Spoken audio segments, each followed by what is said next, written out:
Hello and welcome back to Tales of Lumin and another cooking vlog. It's been a while, but I decided that this recipe was too good not to share. It's simple, yet satisfying. So in this video I'm going to teach you how to make 2-ingredient banana oat cookies. I like 100% spoiled it because both the ingredients are actually in the title there, but you know, it's still well worth having a look at, and this is the kind of thing that like literally anyone can make. It is just so easy. Now there are a couple of extras that I will talk about as we get to them. For now, all you need to know is that to make these cookies you need bananas. They don't need to be super ripe, these are pretty damn ripe, but whatever. And oats. These are rolled or flaked oats. I don't know specifically like what kind of oats everyone around the world has, but you'll see how they look and I'm sure you'll be able to get the same thing locally. That said, let's begin. Banana oat cookies. The measurements and stuff are so easy. I mean, I don't really make things often. I mean, I would not be making cookies often if they were not as easy as this to make. So the measurements, what you're going to want to do is, and this is like, again, kind of optional. A lot of this you can just make the way you want it. But the way I do it is, and the way I'm going to make it now is 2 cups of oats. Okay, and I blend 1 cup, I like ground it nice and fine into a flour, and then the other cup I put in whole or raw, so that you get a little more texture with a cookie. I know that the recipe that I initially found on the internet, they blended everything, they turned it all into flour, and it wasn't as good. Okay, this is how I do it, and this is definitely better. So, here we go. This is a cup measure, so we're going to put in 1 cup of oats, and you can have a look what they look like there. I think pretty much any oats would do. You could probably even use those really hard raw ones or whatever they're called if you could, I don't know, make it work. But using a hand blender here, turn it into flour quickly, so make sure I don't mess too much. And again, I'm only turning or blending up 1 cup of the oats. The other cup, as you'll see in just a moment, I'm going to put in as is. And this again, you can do just as much as you'd like. Doesn't have to be too much. If you like a little roughage in your cookie, then you just blend them a little bit. So that's like more than enough right there. I suppose you could also use oat flour. Is there such a thing? Do they sell oat flour? They do. She's shaking her head. They do. So there you go. That's what it looks like. I'm not going to throw it in there just yet. What I'm going to do first is I'm going to put the 2nd cup in here. Okay, and again, you shouldn't need to be accurate with your measurements because I mean, and you can mess as much as you want, of course, because someone else can clean that up. Bananas are all going to be like different sizes. You can't weigh them out or something like that. Just get 2 like reasonably sized bananas, 2 cups of oats. The bananas, I actually don't have a fork here. You're going to want to mash them up, and a fork is sufficient. I think you could probably blend them, but that's overkill. There's just no reason to do that. No reason whatsoever. Bananas, just mash them up because these are kind of ripe. She can get up in here and show you how professional I am at mashing banana. Okay, yeah, I can do it this way, it's fine. As long as I don't mess too much. But the bananas, you mash them. Make a good mess out of them. And then we're gonna combine the 2 after that. Okay, I'm gonna bring it over here now so I can do it properly. I don't want to ruin the cookies, okay? Because my lovely battle wife wielding the camera right now, she wants some of these as well, so I have to make them real good. So just like really work at it. I don't think it needs to be too finely ground or too much of a mush. If there are still pieces of banana in there, slightly larger pieces, it just makes the cookies taste better because you find these little pockets of banana. And then with the extras that we're going to add, it makes a nice contrast. You'll see. So that's like more than enough. She can show you over there. more than enough. And then all we're going to do, I actually think these bananas might be a little bit small, but it's fine. Okay, all we're going to do is we can throw the oats in there, all of it, and then mix some more. And this, funny enough, I at first didn't think it would work. Okay, I thought to myself, there's no way. Okay, there's no way you can just make cookies out of some oats and a banana or two. But I was proven wrong, because once I did it, I was converted. I'm now a believer, because they are just too tasty and too amazing for words to describe. So you can really see that the consistency is becoming something that you'd easily be able to put on a pan in the oven and bake. And that's what we're going to be using. We don't have our proper oven in working condition. We have a little mini air fryer back there, which is basically an oven. It's just a really small oven. So you're going to be making these in an oven, and the temperature, which I will mention again when we actually put it in there, is going to be at around 180. I think it depends on how you want them done.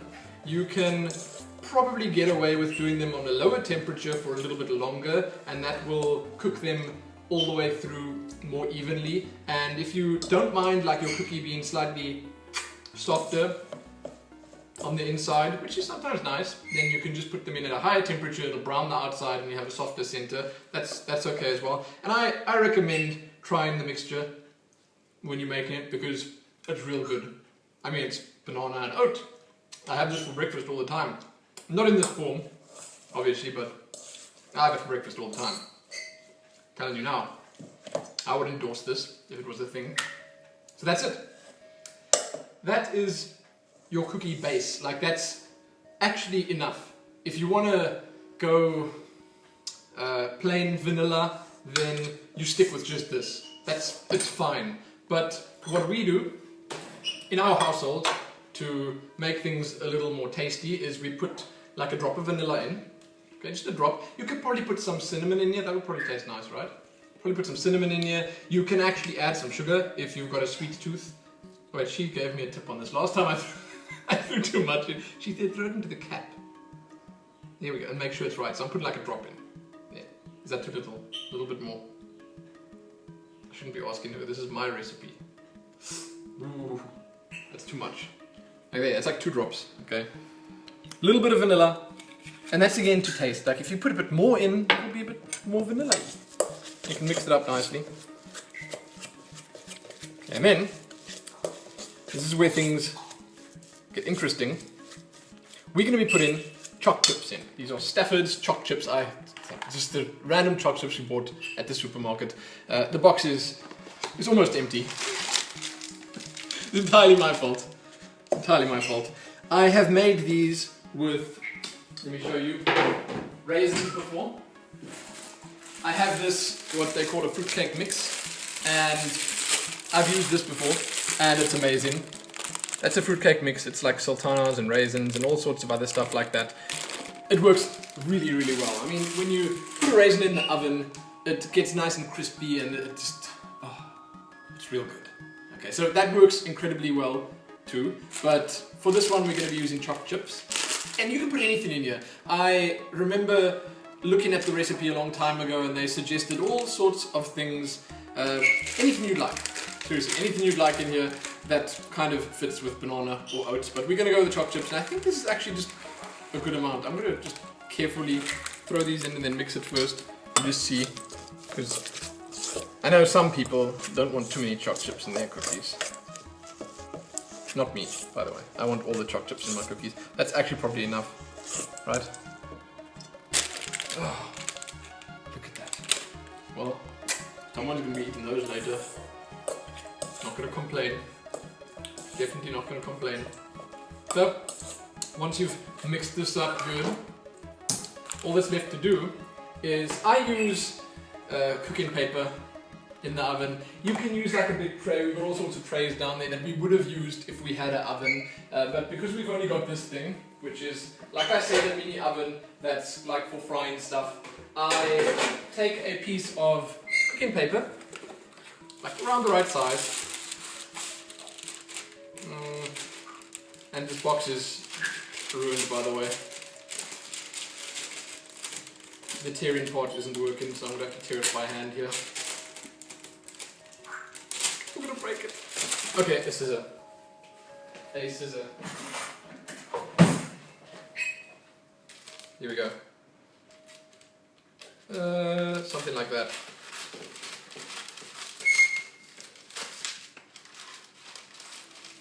If Eileen wants to, she can turn around and show you the bird that's making a noise behind her. Okay. That's probably big enough. She can also show you the cute puppy lying on his pillow, watching Daddy make cookies. It's right there. Oh, he looks so unimpressed. I think he knows these cookies are not for him. My dude, you will get your own treats, okay? Don't even worry. So, I make the block of paper about that size. Again, our oven is not very large. So what I'm going to do is, this is probably going to be 2 batches. What I'm going to do is, I'm going to put a big lump of it there.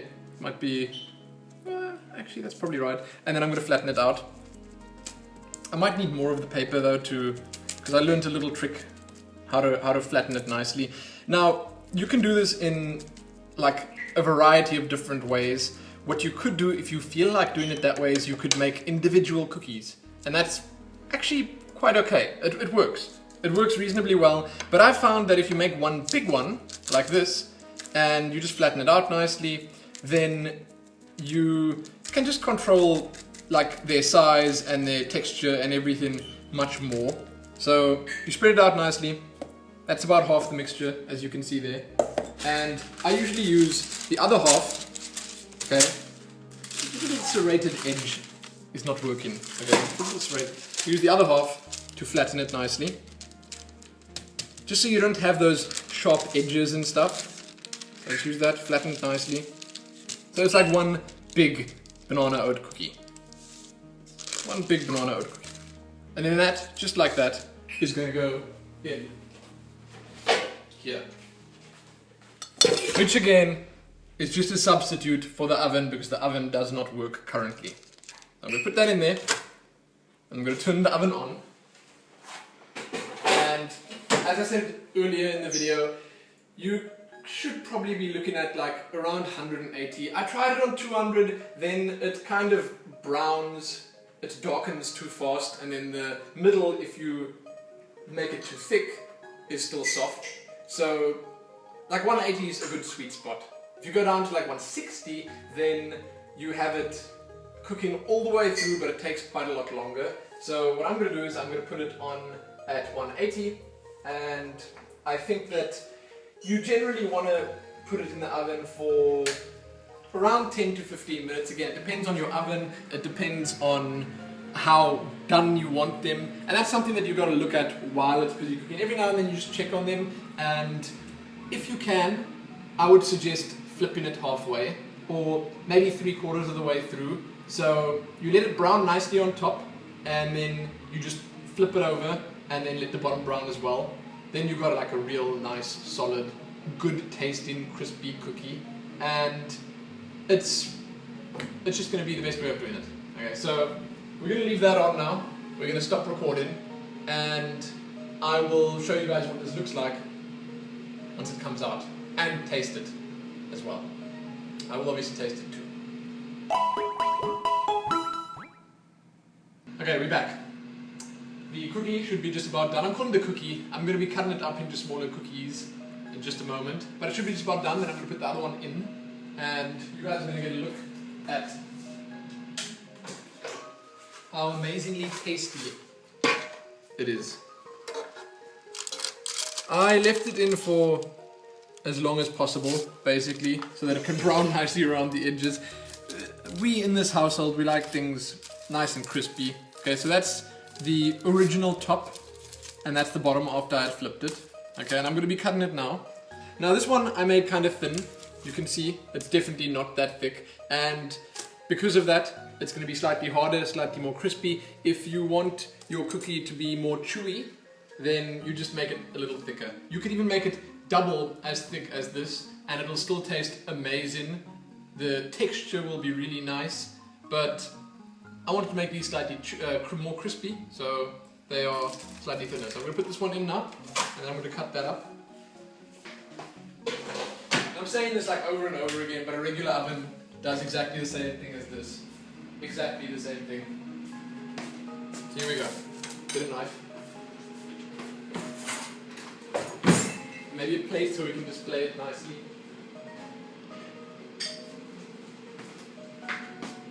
Just gonna cut it right here. There we go. Look at that. Woo!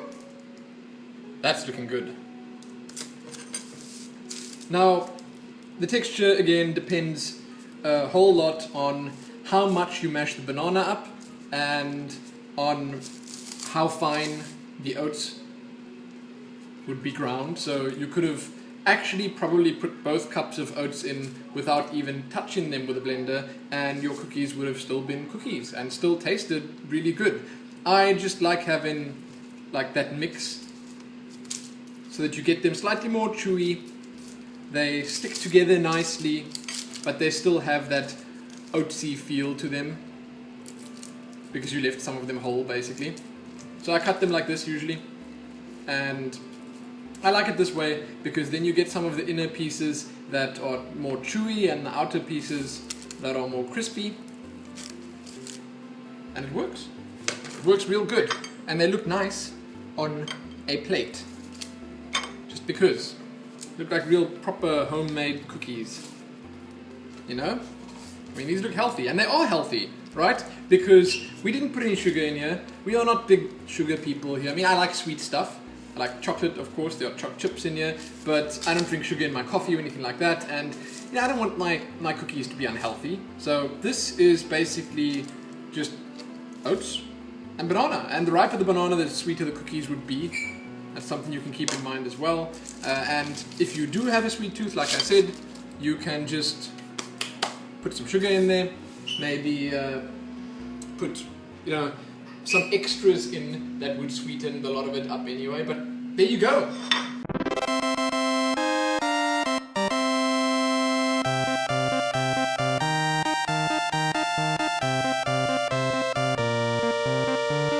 So that's it. Banana oat cookies. They're incredibly easy and quick to make. I mean, I spent a lot of time talking while I was doing things here. If I didn't, you know, yak the whole time, then I would have been done a whole lot quicker. And as you can see, as you maybe saw in the photos that I put in the video, they look amazing. They taste so good. They are like one of my, that's incredibly good. This is actually probably the best batch I've ever made. One of my favorite discoveries of this year. Seriously. I think that I'm probably going to be looking for even more recipes like this just because it's so simple and easy to make. So if you guys have any suggestions, please feel free to leave them as comments below. But I'm done. These will probably make good gifts for people as well who are like health conscious, who want a tasty snack that's also not too bad for them.